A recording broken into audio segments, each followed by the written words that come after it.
Hello, Palladium fans. I have a treat for you today. We are going to be talking with Sean, who is the business partner. New guy on the not new guy on the block. I'm gonna cut that out. It's 5 years. What was that? It's only been almost 5 years at That's Palladium. right. Uh, Business partner. Massive force behind bringing the Turtles Redux back together. And Sean, thanks for joining me today. Absolutely, absolutely excited to do so. Yeah, we just wanted to as part of the ongoing history of Palladium Books. I was like, we got to get you on here. We got to say, hey, what's your gaming background? How did you come and get involved with Palladium? And I know you were working on a ton of Rift stuff with Pinnacle, with Titan Robotics, and I'm really excited to have this interview with you. So, let's go back in time. Young Sean, what was your first gaming experience, and then what was your first Palladium experience? Right. So I grew up in Houston, Texas, and Southwest Houston, and near Bel Air. But I was in Sharpstown, the rougher side of town. No, it was a great Sharpstown, Meyerland, a great place to grow up. Had fantastic family and parents.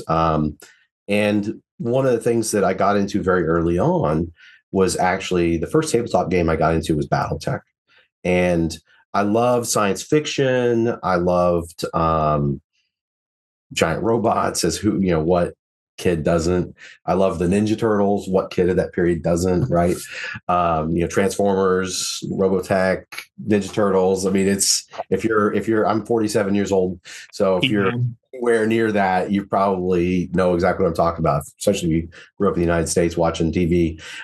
So for me, I actually ran into the BattleTech compendium at a Walden Books. Yeah. Yeah. And I was like, whoa, I saw the cover. I don't know if you've seen the cover of that. Oh, yeah. I didn't find my copy. I think it's somewhere here on the shelf, but my original copy. But yeah, it was just a really fantastic cover illustration. And I was reading through it and I realized it was a book. And so, but it was also a game, and Yeah. I was really confused. So I bought it. And my dad bought it because I was a kid, and went home, read it, and then realized that, okay, I don't have the pieces for the game, right? It's talking about a bunch of stuff that I don't think I have. And so, but the universe sounded intriguing. Oh, yeah. And so this isn't the original box that I had, but this is the new equivalent of the BattleTech, the Game of Armored Combat. I got mine sitting over there. Yeah, and it's got the Warhammer, the brown Warhammer on the front, through fire and flame. And it was great. My dad took me to go get it we got it at Nan's Games and Comics in Houston, Texas. Anyone who lives around there knows that's like the place you go. They have just about everything. Third Planet's great too. Phoenix Comics and Games was cool, and it was around for a while. But Nan's was the place to go. And funny enough, my friends and I all kind of taught each other how to play because they got BattleTech as well, and we were like early middle school, but we were making giant robots and fighting each other. And then we learned about this thing. There was the NanCon. There was also Rice University has what's called the Alcon. So we started going to these different conventions, and there's competitive play where you could play as a squad or a lance or an element of Intersphere and mechs. And there was also one-on-one competitions. There was big dirty brawls with like 20, 30 players, everybody come, called the Mech Bash. And so we had a lot of fun with that. And I met a lot of people, but I also saw all these other things, these people playing all these other kinds of games. And I saw Space Hulk and a bunch of Warhammer 40,000 miniatures. And that's when I got into, so that was around, I got in right after Rogue Trader when. Oh, nice. That's what I think that was out around that time, but I got in when the second edition had just come out. Is when I finally stuff and I got Space Hulk and had a ton of fun with it. At the same time, some of my friends were playing. One of my buddies got the big red box for D&D, and when I was in middle school, and we played it on the high school or middle school gym floor. Yeah. And eventually we played some AD&D.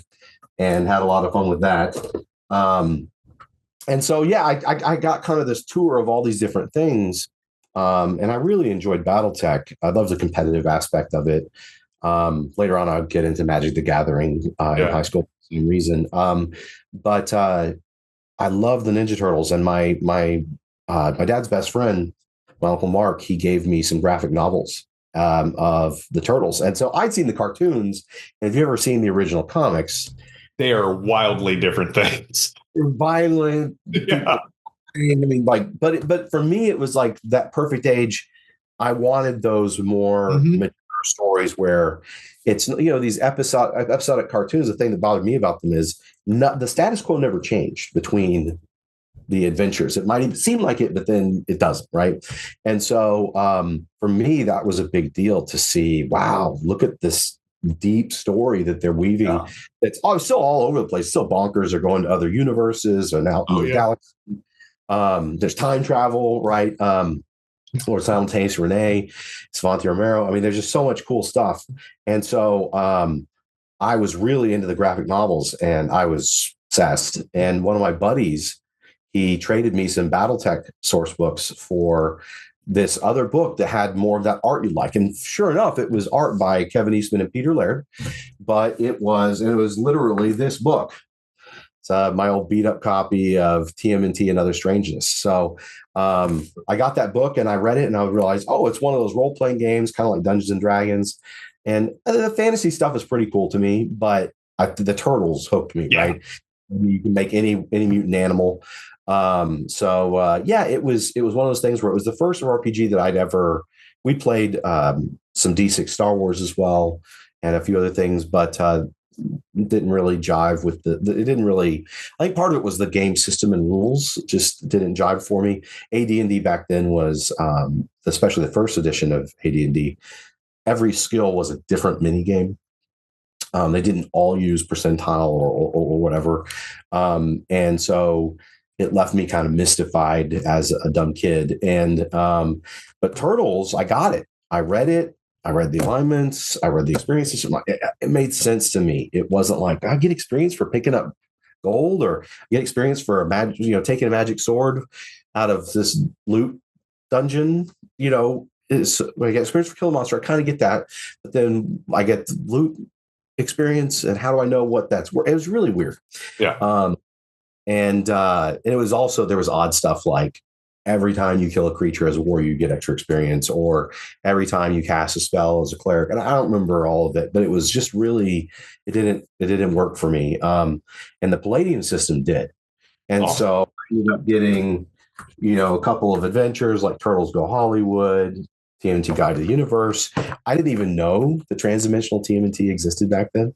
But I played Turtles Go Hollywood with my friends and family and cousins and all that kind of Yeah. stuff, and just had a blast. And I was hooked. And so I ended up picking up Ninjas and Super Spies, Heroes Unlimited, and then when Rifts came out, I saw all these ads building up. Hmm. And so when Rifts came out, I was like, man, I don't know what this is. They had the old art, the old ads of like the Triax Dinobot smashing another robot's head in, Yeah. or the Coalition soldier standing in front of the Mark V APC, and The like, I don't know what Skelebot one. the Skelebot one. I was like, I don't know what it is, but I want it. I want it Yeah. back. And so this is actually my first copy. If you can see, it's just Yep. even TMNT, and it was a third printing. Which it was funny. I was talking to Kevin. I was like, man, I must have gotten in late to the show with that. And he said, no, actually, we sold out of the first two printings so fast. Hmm. That was a very early print edition of the game. So, I'm proud of these books, and happy with all the fun times I had with my buddies. And so I went on to play lots of games. I got more into role playing, but I also got into Warhammer 40,000. And I actually later on, I managed a Games Workshop store for a while, and I was very competitive. So, but that's a bit about the beginning of my gaming. So it's interesting to me because I've told the story on the channel several times that my first role playing game that I had ever, I traded for because somebody was like, you like this kind of art. And it was the Heroes Unlimited revised book. But much like you with AD&D, I had never played a role playing game, so I read through it and went, I can make superheroes and see how they battle each other out. And I had no clue that it was a game. Like it talked Oh, about a game, but like it wasn't until I hit junior high and played one session of GURPS, and I went, that thing I have at home that I just have composition notebooks full of characters. That's a totally. game. Like we could play it just like this. It's not just a combat game; it's also a storytelling. Yeah, there's more, and it's not just for making heroes to tell my stories and then be able to like see how they rank up. So I got to ask, as one BattleTech fan to another. I mean, I mean, BattleTech was my game until college, and then for some reason I was like, if 4 models are good, then 60 models has to be better. And no. 30-25, 30-50. Were you like a clan guy? Were you inner sphere? No, I was so I read a bunch of the Michael Stackpole stuff. Yeah, those were great. I love the clan. They feel the planners. The way they had Sibcos and the way their society functioned. I was like, wow, this is cool. It's alien. They're human, Yeah. but it's alien. It's completely alien in this society, and I really really like that. So, but I started in 30-25. I think, but the first thing I got was the compendium, and so it had clan and inner sphere stuff in it. So all the double heat sinks and such. The 30-25 readout was the first one I got, but then I got into the 30-50 readout, technical readout for fans. And but after reading the novels and stuff, I was a federated Commonwealth. Yeah, same here. Steiner Davian. Like, yeah, because I mean, they were my favorite houses, both of them. Yeah. And the combo and the books were just fantastic. And it was just like, no, look what's been taken from us. That's right. So, oh, awesome. No, but my buddies we would challenge each other to these big battles, and we'd say, okay, I'm going to take this many tons. You can take this many tons. My whole thing was, I'll take inner sphere and I'll beat you. Right. Yeah. Same. I had a buddy who was like, loved the clan. And I do think I know we're deep in the weeds and we'll come back to what we're right. Yeah. Sorry, guys. But I feel like a lot of the tactical aspect of the game changed when the inner sphere got things like double heat sinks and such, because it's no longer I have to hold this river so I can fire all of my weapons without risking my mech shutting down. Right. That no longer, like, heat really was not really a thing for most mechs 30-50 and on. And I remember, like, okay, if I succeed, I'm blowing that mech up. And if I fail, I've shut down. Okay, it's worth it. I'm going to give it a shot. So, like, yeah, less alpha strike type. How do I get in the water kind of stuff? Yeah. No, it made a big difference. At the same time, I mean, it was interesting. It's really fascinating. It was deep universe, a lot of fun. In fact, funny thing, I'll just mention this. I just met Jordan Weissman. Kevin introduced me. He just popped by the booth at Gen Con, and so suddenly, that's awesome. One of the original creators, and just chatted with him. What a nice guy. He's a really awesome guy. And that's been one of the great things to meet. Mike Pondsmith and Michael Stackpole and a lot of these guys. Cyberpunk and the novels. Oh, yeah. These are just all really cool people to associate with. So that's one of the things I've enjoyed about later on in my life, getting into the gaming industry personally. So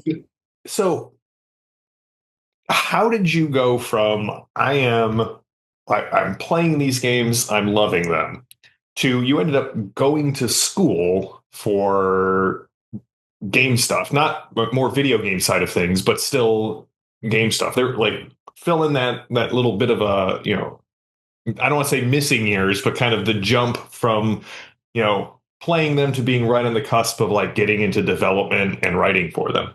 Yeah, it was really odd. It was funny because I really loved games, and I was really into gaming. And I had when I was in high school, I had this Magic deck, and I'd tour around to all different card shops and beat the shop owners with my deck. And, because they always had their killer deck, right? That no one could beat this. And, and I was very competitive with my buddies. We'd go out to competitions, and and whether it was BattleTech, Magic, Warhammer, when we had fun and we were competitive when it came to. I loved game mastering. Um, game mastered just a ton of riffs. I also got into Macross 2 Oh yeah. RPG. I was a big and that's kind of like after Rifts that came out, and that's when I got into like Macross Plus and Macross 2. And so and then retro, my buddies and I got into Robotech, Yeah.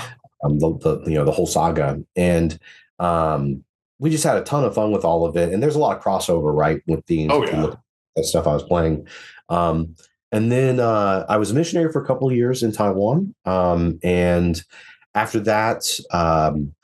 Went to college for a little bit. Then I worked. And that's when I worked with games. I actually applied to one of their manager training programs and never heard anything back. And then I was at a game workshop store one day, and the manager was like, what? Why don't you get a job here? And I'm like, okay. He's like, yeah, you come on full time. And I was like, okay. Next thing I knew, 6 months later, I was a store manager, and got trained by some of the guys from the United States headquarters at the time was in Baltimore, Maryland. Yeah. And they actually talked to me about joining the US game design team, and then getting on working on White Dwarf and play testing and designing. And Yeah. it was really funny because I was like, no, I don't want to move to Baltimore, Maryland. It's so far away. And um, a few years later, I ended up joining the Air Force. First, before I did that, I worked with a jousting troupe for a while, going to Renaissance festivals Oh, as very cool. arms. And so, yeah, we were 13th century stuff, and it was all. Um, I could talk for a while about jousting and medieval armor and stuff, but it was really fun. It was a really cool experience to handle all that stuff Oh personally. yeah. And these guys were just fantastic. I mean, world class horse riders, equestrians, and yeah. Funny thing, if you have two horses with sticks, they don't want to. And some guys sitting on sticks, they don't want to run at each other. So you have to have a lot of command of your steed to be able to do that, especially without like ropes and blinders and everything on Yeah. the Yeah. horse.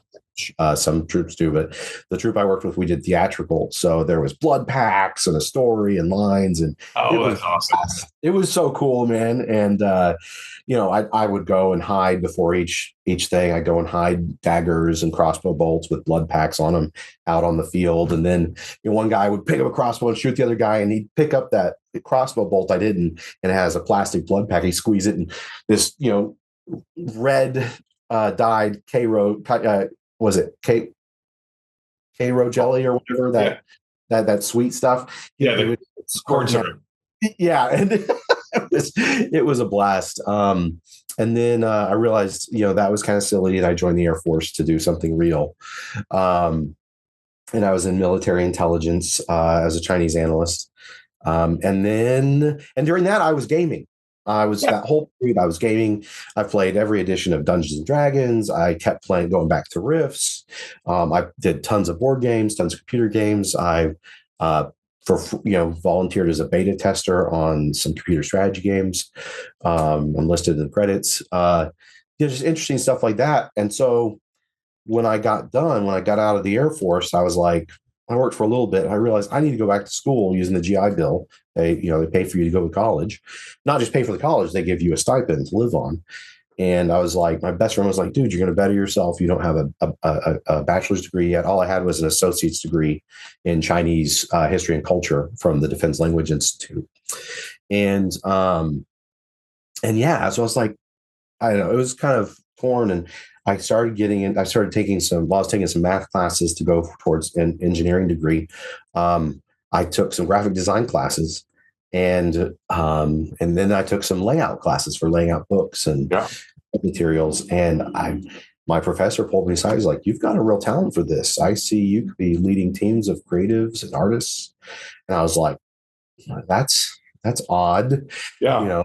Reminded me of the parable of the talents. And Yeah. so I ended up, he challenged me to put my stuff into some local competitions, and that went really well. And I finished the 2-year visual design degree, And I was like, what do I want to, I have the time to finish out a bachelor's. What am I going to do? And that's when I found the arts and technology program at the University of Texas in Dallas. And so it was UT. And that's not University of Texas is not always easy to get into, but I got into the program and studied the career track. The diploma I've got on the wall over here says design and production. Mm-hmm. And it's designed for people who either produce video games or animated movies. Okay. But there were a number of classes we could choose what we wanted to take, and I took a semester of like tabletop board game design because it was their foundational heavy design course. And then I took level design, but that was for video games. But I took that from some really talented people. One of my professors was Professor Michael Bro. He's a fantastic professor, but he started on AD&D. He was the lead editor on Oriental Adventures for AD&D. And oh, wow. He's done like 90 or more tabletop products. He did, I think, 40 or 50 because he worked on the team with D&D for Pool of Radiance, and then went on to do all types of crazy cool stuff. Last thing I think he worked on was for video games was Elder Scrolls Online as a narrative designer and writer. Yeah, I love that game. So he knows what he's doing. So in fact, he has a book. This would be a whole nother interview, but narrative design by Michael Bro, Breault. But really cool guy. Really, I took as much from him as I could, including a semester where it was kind of open, and I took writing classes from him, and then I took a semester where you could do a project, and I designed my own RPG, and play tested it with people, and so I really got into that. And although on the front on the tin of my degree it says design production, but it's design production of a lot of games. And I even took classes in user interface design, information architecture, user experience, UX, UI. But a lot of that actually, an app has an architecture for information, but so does a book. Yeah. So it's a board game, right? And instead of screens, you've got cards or a page spread or something like that. So if anyone looks at things that I design, you'll see that I'm really big on how much information is each one page or two page spread, how that information is presented. That's why I like to write, design, and then do the layout, the visual design for everything myself, and do the art direction, because then I can put together a really cohesive product for the fan you're in. And maybe you won't notice it when you look at my books like consciously, but hopefully it's you shouldn't notice it. It should be it feels seamless and it's just easy to use. Like, oh, this app is really easy. I don't like that other app because it's not as it does the same thing, but it's not as easy to use. And so that's kind of how I got into. It's kind of weird and circuitous, but I was studying all of that, and I had designed my own stuff. Also, after I got back out of the Air Force, a couple of my buddies, they were like, "Man, we miss Rifts. The games were so awesome." And it'd been years since I'd seen them because I was in the Air Force, and they were like, just begging me when I moved back home to Houston. They were like, "We got a game together." And so one of the problems was, though, both of them were married with kids, and they had no time. Yeah, like we get together for 4 hours max on usually, and there's usually chatting and catching up every week. And we're buddies for a reason, right? Yeah. And so you get 2 hours, maybe 2.5, 3 hours of role playing in. And first I was like, man, I need something that's a little more fast paced for these guys to keep their attention. And that's I bounced off. We all bounced off of GURPS. They didn't want to do something that was a little different than a standard Palladium setting. So I was trying to find like a universal system, and we ended up finding Savage Worlds, and and it played fast. They say fast, furious, fun, right? So, and it delivers on that. And it's kind of that you can do anything you want with it, right? Mm-hmm. It's your Swiss Army knife of role playing games. So we played that, and we got really into it, and we were doing of course, we ended up doing some post-apocalyptic campaign in Texas, as one does. it was slowly getting more and more Rifts like, and I was like, I don't know if I could build Rifts in Savage Worlds very easily, but I'm starting to get close to doing it. And then the wonderful first edition of Rifts for Savage Worlds Yeah. books, and I played it with some of my buddies. We had a blast with it. We were just like, wow, this is fun, and it's a little different feeling, right? But it's more like high action adventure feeling when you play Rifts using the Savage Worlds rules as opposed to the Palladium rules. But we had a fantastic time with it, and that's when I went to a convention in Houston. Actually, it was the Alcon again. So circling back to Rice University, and but of course, decades later, and Right. I ran into. Actually, I didn't run into. I signed up for Shane Hensley's Marvel versus DC superhero game, and played Doctor Strange, and he and some of the other guys, the wonderful guys that do the what is it, East Texas University. Yeah. Ed and Jerry. yeah. Yeah. So Jerry's Blakemore son was my like going to school with me, and so Brandon, and so I met them, and they were like, hey, hang out with us afterwards, and Shane's like, you got to come to this this thing called ChupacabraCon, and I'm like, Yep. and I was like, what is that? Chuba. Yeah, but it was great, it was fantastic, and I wanted, but they had all these panels on game design and the industry and writing, and so for me that was really cool. And I hadn't seen any cons that had stuff like that before, and so I went and stayed in the same hotel. And while I was checking in, I ran into Sean Patrick Fannin, who of course was one of the lead designers, probably the lead designer on the Rifts for Savage Worlds initial series of books. And so I complimented the books, and he said, hey, let's talk later. But of course, he was on half the panels that I went to. Right. And long story short, but I was hanging out with him, Shane, Ed, Wetterman, Jerry, and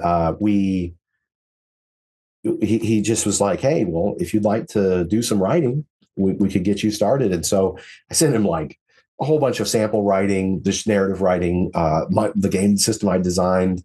And then I wrote a one sheet for Savage Rifts, and it was never published, still never published. I never published it. But then the next thing I knew, I was like, well, maybe they didn't like it. Maybe it didn't go well. I don't know. Yeah. And actually pretty fast for the book industry. A few months later, Shane reached out to me and emailed me. I was in class at UT Dallas. I remember popping up Shane Hensley. This email popped up on my laptop.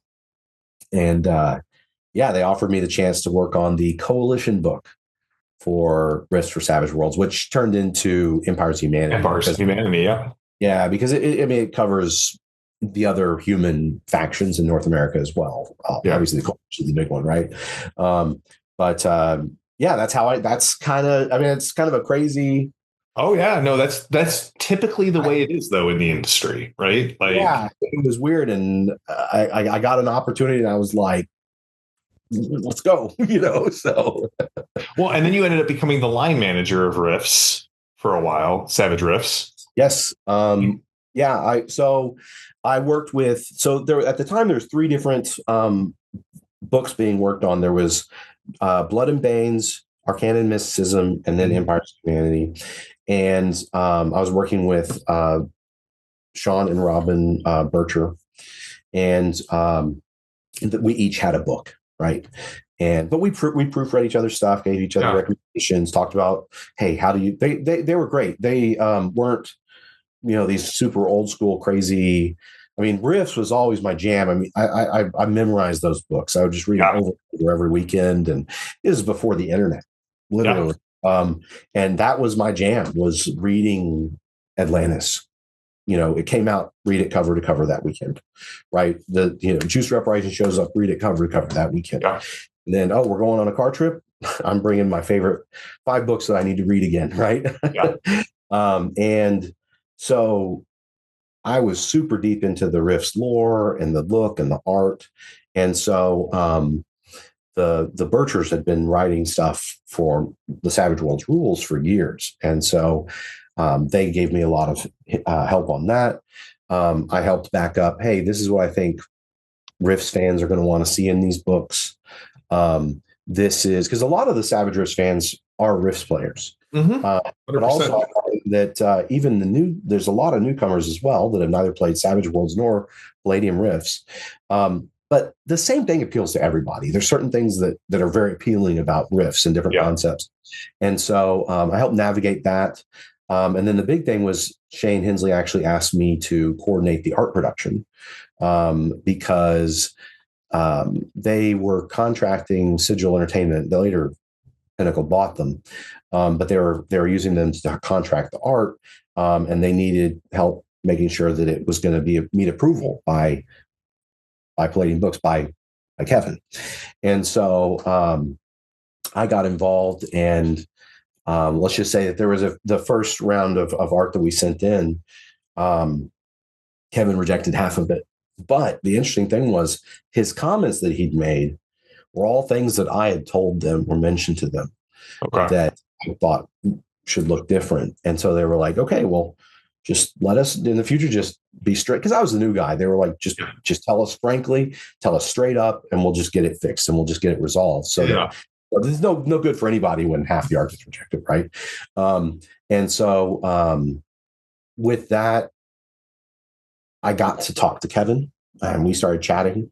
And mostly I'd call him to hound him for, hey, did you approve this art? At the same time, the Rifts, so the Savage Worlds Adventure Edition was coming out, and Shane asked me to take a look at the new rules for the Savage Worlds Adventure Edition, Suede, as we call it, and see what needs to change in the core Tomorrow Legion Players Guide. And when the document got to, I think it was 74 pages. It was 60 or 70 pages in Word. Just, each one was a line. This needs to change. We need to update this phrase and blah, blah, blah. And he was like, oh, this is going to be bigger than some document we put out. Yeah, it's just an errata or compatibility thing. Yeah. And so he made the difficult decision, because it had only been like 4 or 5 years since the Savage Rifts books had launched. And we had these new source books coming up. He made the difficult decision. We need to do a new edition to match the Adventure Edition. And so, but that was super interesting, because then Shane asked me to take that project on and paid me to do it. To go onto the forums. And we did, as part of the American Armageddon Kickstarter, everyone was going to get these updated second edition rules. And so then I put out a lot of stuff, tons of stuff, basically the whole book, right? All the changes to the community. And then I think there was over 3,000 forum threads that I went through and I commented or responded to every single one, and went back and forth with different things, play testing. And so that's how the Adventure Edition, the second edition of Savage Rifts, came about. And I got to lead that design, but I was working closely with Shane Hensley and Clint. And Shane was explaining to me, hey, these are the core, Shane and Clint, these are the core concepts of Suede. And so we need to make sure whatever we're doing in Savage Rifts, we do it the Suede way now. Right. The way that powers work functions very differently. There's the Bennies did a lot of new things. And then at the same time, it was, some people, I think the initial Savage Rifts was really great, but one of the issues was that some people felt like it was too small. It was very zoomed in on the Federation of Magic, the Coalition, and the Tomorrow Legion as the major factions, which Tomorrow Legion was a new good guy faction introduced. And so a lot of the material I made sure when we did the second edition update, it was updated so that it doesn't matter what continent you're on, and it applied more broadly, and it added a bit of nuance, and that I could see why they wanted to keep it simplified for a launch of 3 books. But when it's that popular, you're like, oh, we're probably going to have a long running series of world books, and so we need to bring that detail back in to the game, and then update things as we can and make them the best we can, polish everything up. So no, I had a lot of fun with that, and I was the line manager, and then as we went to further successes with the next book I wrote was Atlantis and the Demon Seas. And I wrote that cover to cover, and that was huge. We had virtually the same number of backers, which was fantastic for a source book, as we did the core second edition relaunch, and so but around that time too is I was working on other things for Pinnacle, like Shane asked me to work on the vehicle guide, which is less about how to convert vehicles using a points value system, but how to just take something out of real life, any time period, past to the future, and turn it into something from your favorite science fiction or your favorite historical movie, and boom, put that in your game, right? It's not about balancing anything. It's just what is a P-51? How do I make a P-51 Mustang? How do I do, a space shuttle? Right. Yeah. A NASA space shuttle. So things like that. So, and then the other big thing that I worked on with Pinnacle was the science fiction companion. So I was the second or third author to touch the science fiction companion. Now, a lot of that stuff that I did changed, as Shane went in. And it was one of the most revised and expanded companions. It was good because to get what you want out of sci-fi, it was cool to have Shane come in and simplify some of the stuff that I created without creating new systems. And that was the trick. But yeah, it was really fun. It was really fun. Awesome. We did all the vehicles, and it was a blast. I love writing up. That was one of the things I put in there was how to do different types of science fiction. So you can give the game master like concrete, solid advice. Use these rules. Don't use these.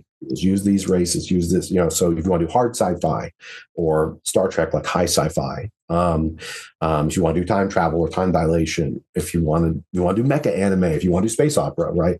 I really loved that, and I thought it was a cool idea, and apparently they did too. It was funny because that was very early, and so no one saw the book yet, but they used the same idea for the new horror companion and the fantasy companion, to say, hey, here's how you do these different kinds of science fiction or different kinds of horror or fantasy, and I think that's really cool that to see that.